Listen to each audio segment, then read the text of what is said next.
संजय राउत मौसम के मुताबिक राजनीति करने वाले नेता हैं। जब मौसम ममता बनर्जी का होता है तो चारों तरफ उन्हें ममता बनर्जी ही दिखती हैं, लेकिन जब मौसम बदलता है तो वह किसी दूसरे के मुरीद हो जाते हैं। शरद पवार तो कभी राहुल गांधी। इन दिनों संजय राउत का मन प्रियंका वाड्रा के इर्द गिर्द भटक रहा है और इसी वजह से उन्होंने सामना के अपने कॉलम रोक ठोक में प्रियंका वाड्रा के कसीदे पढ़े और बीजेपी पर हमला किया। इतना ही नहीं, संजय राउत ने प्रियंका वाड्रा की तुलना इंदिरा गांधी से की तो बीजेपी नेता गोपीचंद पडलकर ने संजय राउत को अपने निशाने पर लिया। बीजेपी और शिवसेना में दूरियां कम करने की चाहत रखने वाले कार्यकर्ताओं की शिकायत है कि जब जब बीजेपी और शिवसेना करीब आने लगते हैं, संजय राउत दीवार बनकर सामने खड़े हो जाते हैं। वे शिवसेना की एनसीपी और कांग्रेस से बढ़ती दूरियों को कम करने में लग जाते हैं। इसी वजह से राउत अक्सर बीजेपी के निशाने पर रहते हैं। अब तक उन पर टिप्पणी करते हुए कहा जाता था कि वे शिवसेना के नहीं, शरद पवार के प्रवक्ता हैं। अब उन्हें राहुल गांधी और प्रियंका गांधी का प्रवक्ता कहा जा रहा है। संजय राउत के बारे में कहा जा रहा है कि उन्होंने शिवसेना का विलय कांग्रेस में कराने की तैयारी कर ली है। लखीमपुर हिंसा को लेकर प्रियंका गांधी वाड्रा आक्रामक हुई थीं। इसके बाद उन्हें अरेस्ट किया गया। इसके बावजूद वे पीछे नहीं हटी। संजय राउत ने अपने लेख में प्रियंका गांधी के इस संघर्ष की तारीफ की है। तारीफ में उन्होंने प्रियंका गांधी की तुलना इंदिरा गांधी से कर डाली। बीजेपी विधायक पडलकर ने इस लेख का एक फोटो सोशल मीडिया पर शेयर किया और संजय राउत पर कटाक्ष किया।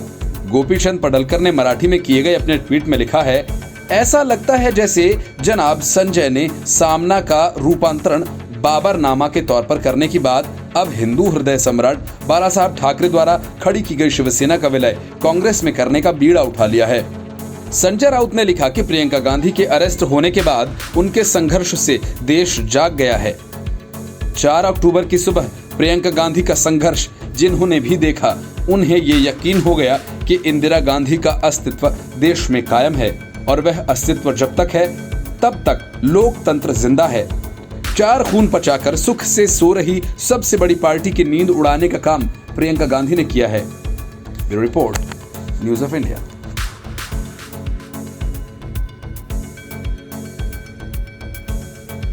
पीएम मोदी के खिलाफ विपक्षी पार्टियां एक हो जाएं, ये तो सभी चाहते हैं, लेकिन एकजुट विपक्ष का नेता कौन होगा? इस बात को लेकर अब ममता बनर्जी और कांग्रेस के बीच तलवारें खिंच गई हैं। दोनों के पक्ष विपक्ष में दूसरी छोटी पार्टियां सामने आ रही हैं। कल तक राहुल गांधी और कांग्रेस को सबसे कमजोर बताने वाली शिवसेना अब रातों रात राहुल गांधी को सबसे बड़ा विपक्ष का नेता बताने लगी और ममता बनर्जी के दावे को पूरी तरह से खारिज कर दिया। शिवसेना ने राहुल गांधी को एकमात्र विकल्प बताया और सामना में लिखा कि टीएमसी और आम आदमी पार्टी जैसे दल खेल बिगाड़ रहे हैं और ऐसा करके भाजपा की ही ये मदद करेंगे। इतना ही नहीं, सामना में लखीमपुर हिंसा के मामले में बेहद आक्रामक रही कांग्रेस महासचिव प्रियंका गांधी की जमकर तारीफ की गई। प्रियंका की एक बार फिर इंदिरा गांधी से तुलना की गई। शिवसेना नेता संजय राउत ने अपने साप्ताहिक कॉलम रोक टोक में कहा कि प्रियंका ने लखीमपुर हिंसा के केस को ढकने की कोशिश को विफल कर दिया और उनके कामकाज में इंदिरा गांधी की छवि दिखती है। ये भी कहा कि प्रियंका के भाई और पूर्व कांग्रेस अध्यक्ष राहुल गांधी एकमात्र ऐसे नेता हैं जो नई दिल्ली में मौजूदा सरकार का विकल्प बन सकते हैं। टीएमसी और आम आदमी पार्टी को खेल बिगाड़ू बताया गया और कहा गया कि ये भाजपा के मददगार ही साबित हो सकते हैं। उन्होंने इशारों में कहा कि यदि टीएमसी और आप जैसे दल कांग्रेस गठबंधन का हिस्सा नहीं बने तो मोदी विरोधी वोटों का बंटवारा होगा, जिससे भाजपा को फायदा मिलेगा। राउत ने 5 दिन पहले राहुल गांधी के साथ मुलाकात का जिक्र किया और लिखा कि राहुल गांधी नरेंद्र मोदी की अगुवाई वाली केंद्र सरकार से लड़ने के लिए प्रतिबद्ध हैं। राहुल ने चर्चा की शुरुआत ये कहते हुए की कि मोदी सरकार लोकतंत्र को नष्ट करना चाहती है और वह इसके खिलाफ लड़ेंगे। शिवसेना महाराष्ट्र में कांग्रेस और राष्ट्रवादी कांग्रेस पार्टी के साथ मिलकर महाविकास अघाड़ी सरकार की अगुवाई कर रही है। बंगाल की मुख्यमंत्री ममता बनर्जी खुद को मोदी का विकल्प साबित करने की कोशिशों में जुटी हैं।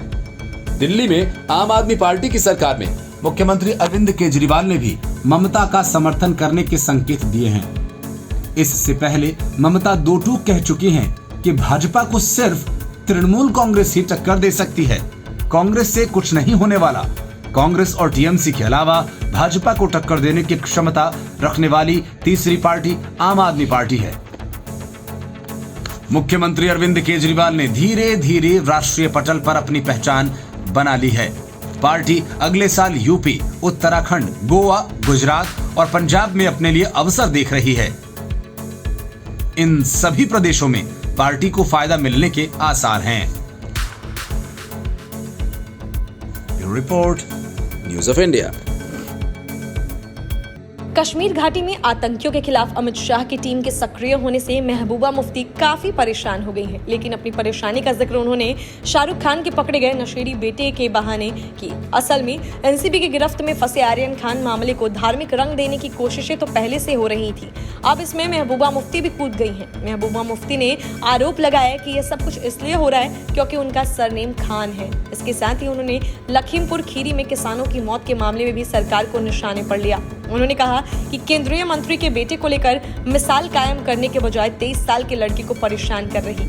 पूर्व मुख्यमंत्री महबूबा मुफ्ती ने ट्वीट किया और कहा कि 4 किसानों की हत्या के आरोपी केंद्रीय मंत्री के बेटे के मामले में मिसाल देने के बजाय केंद्रीय एजेंसियां 23 साल के लड़के के पीछे पड़ी हैं। ऐसा इसलिए क्योंकि उसका उपनाम खान है। उन्होंने कहा कि न्याय की विडंबना है कि भाजपा के मूल वोट बैंक को खुश करने के लिए मुसलमानों को टारगेट किया जा रहा है। महबूबा मुफ्ती ने केंद्र सरकार पर राजनीतिक लाभ के लिए बाहुबल के इस्तेमाल की नीति का आरोप लगाया।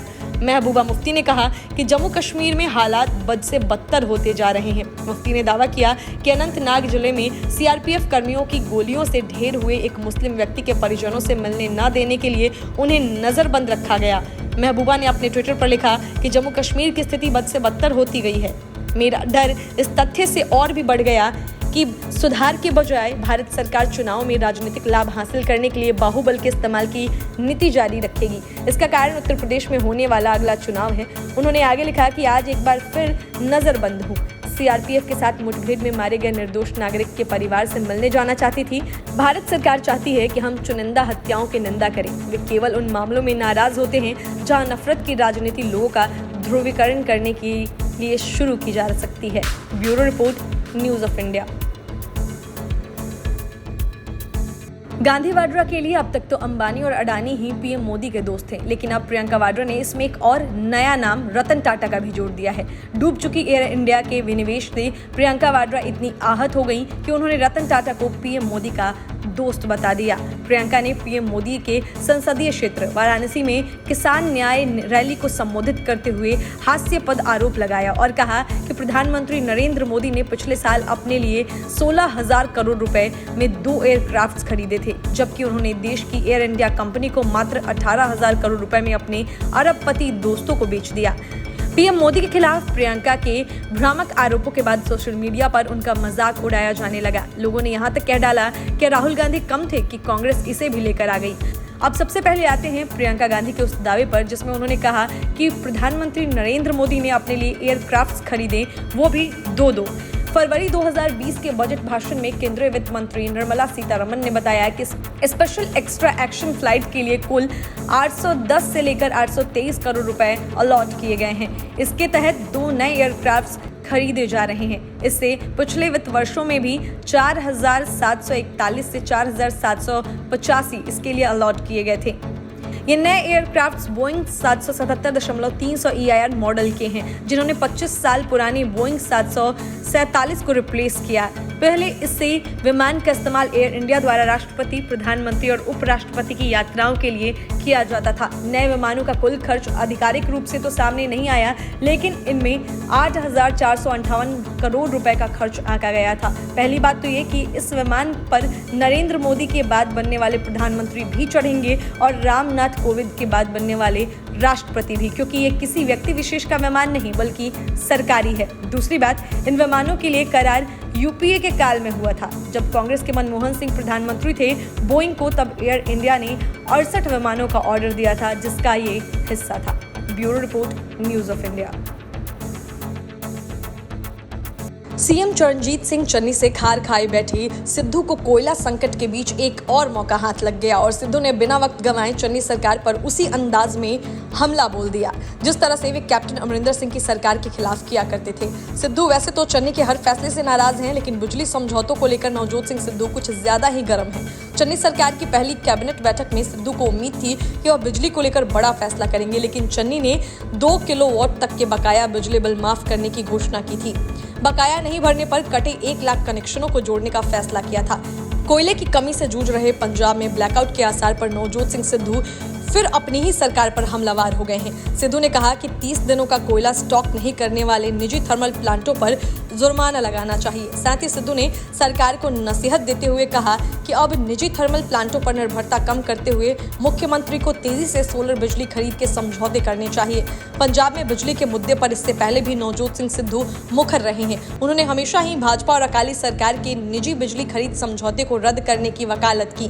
कैप्टन जब मुख्यमंत्री थे तब सिद्धू ने समझौते को रद्द नहीं करने के लिए उन्हें जिम्मेदार ठहराया था। अब कैप्टन नहीं है तो नए मुख्यमंत्री रणजीत सिंह चन्नी सिद्धू के सवालों से घिरते नजर आ रहे हैं। इससे पहले नवजोत सिंह सिद्धू ने कहा कि आम लोगों को जो बिजली 3 से 5 रुपए यूनिट मिलनी चाहिए थी, उसके लिए वह 11 रुपए प्रति यूनिट चुका रहे हैं। इन दिनों पंजाब में थर्मल प्लांटों में कोयले संकट उत्पन्न हो गए हैं। इसका सीधा असर बिजली उत्पादन पर पड़ रहा है। बिजली संकट के बीच उन्होंने ट्वीट कर निजी बिजली खरीद समझौते पर कहा कि सरकार इन समझौतों की निगरानी और निपटाने की तैयारी करनी चाहिए। उन्होंने लिखा कि नियमों की अवहेलना करने वाले थर्मल प्लांटों के खिलाफ सरकार को जुर्माना की कार्रवाई करनी चाहिए। उन्होंने सरकार को सोलर बिजली खरीदने पर भी जोर दिया है। Bureau report, news of India. Navjot Singh Sidhu और चरणजीत सिंह चन्नी के बीच जारी सियासी जंग से परेशान कांग्रेस अब फिर से कैप्टन अमरिंदर सिंह पर डोरे डालने लगी है। हालांकि इस तरह की कोशिश पहले भी सोनिया गांधी, कमलनाथ और अंबिका सोनी के सहारे कर चुकी हैं, लेकिन तब अमरिंदर सिंह ने उनको अपने पास फटकने नहीं दिया। लेकिन अब फिर से कांग्रेस ने कैप्टन अमरिंदर सिंह को मनाने की कोशिश शुरू कर दी है। नई पार्टी बनाने में जुटे अमरिंदर सिंह को लेकर हरीश रावत ने कहा कि कैप्टन अमरिंदर सिंह के लिए कांग्रेस के दरवाजे खुले हैं। वो कांग्रेस अध्यक्षा सोनिया गांधी से मिल सकते हैं। अभी तक रावत अमरिंदर सिंह पर हमलावर रुख अपना रहे थे। अमरिंदर सिंह के गृह मंत्री अमित शाह से मुलाकात के बाद कांग्रेस ने कैप्टन की खूब आलोचना की थी। उन्होंने इस मुलाकात के बाद ही कांग्रेस छोड़ने की घोषणा कर दी। रावत ने नवजोत सिद्धू और चरणजीत चन्नी के बीच पैदा हुए विवाद को पूर्व कांग्रेसियों की साजिश बताया। रावत ने कहा कि कुछ लोग जानबूझकर इस तरह की बातों का प्रचार कर रहे हैं। हरीश रावत ने कहा कि कांग्रेस ने अमरिंदर का अपमान नहीं किया। पंजाब में पैदा हुई कलह का हल उनकी सहमति से निकालने की कोशिश की थी, लेकिन ऐसा नहीं हो सका। जब ज्यादातर विधायक अमरिंदर सिंह के खिलाफ हो गए तो हमें विधायक दल की बैठक बुलानी पड़ी। उसमें आने की जगह कैप्टन ने इस्तीफा दे दिया। रावत ने कहा कि चरणजीत चन्नी को मुख्यमंत्री बनाने के बाद पंजाब में स्थिति सामान्य हो चुकी है, कहीं कोई पावर स्ट्रगल नहीं है। कुछ दिन पहले सीएम चन्नी और नवजोत सिंह सिद्धू एक मार्च में इकट्ठा हुए थे। रावत ने कहा कि कुछ लोग जानबूझकर सीएम और सिद्धू के बीच दूरियां बना रहे हैं। इसमें कुछ विपक्षियों के साथ भूतपूर्व कांग्रेसी भी शामिल हैं, लेकिन हकीकत यह है कि सिद्धू और चन्नी को लेकर रावत ने जो कुछ कहा वह सच नहीं है, क्योंकि नवजोत सिद्धू की सीएम चन्नी से नाराजगी बरकरार है। वह डीजीपी और एडवोकेट जनरल की नियुक्ति के विरोध में इस्तीफा दे चुके हैं, जिसे अभी तक वापस नहीं लिया। इसके बाद पंजाब कांग्रेस के मार्च में देरी पर सिद्धू का विवादित वीडियो भी सामने आ चुका है, जिसमें उनके भीतर पंजाब का सीएम बनने की छटपटाहट दिखाई दे रही है। सिद्धू सीएम चन्नी के बेटे की शादी समारोह में भी नहीं गए। कैप्टन खेमे ने हरीश रावत के बयान पर पलटवार किया और कहा कि अमरिंदर सिंह विधायक दल के नेता थे, कांग्रेस हाईकमान की जगह उन्हें ये बैठक बुलाने का हक था। इसके बावजूद 2 बार विधायकों को दिल्ली बुलाया गया, तीसरी बार उनसे मशविरा किए बगैर चंडीगढ़ में बैठक बुला ली गई। इसे ही अमरिंदर सिंह का अपमान बताया जा रहा है। रावत पहले कह चुके हैं कि अमरिंदर सिंह को पार्टी ने 3 बार संगठन प्रधान और 2 बार सीएम बनाया।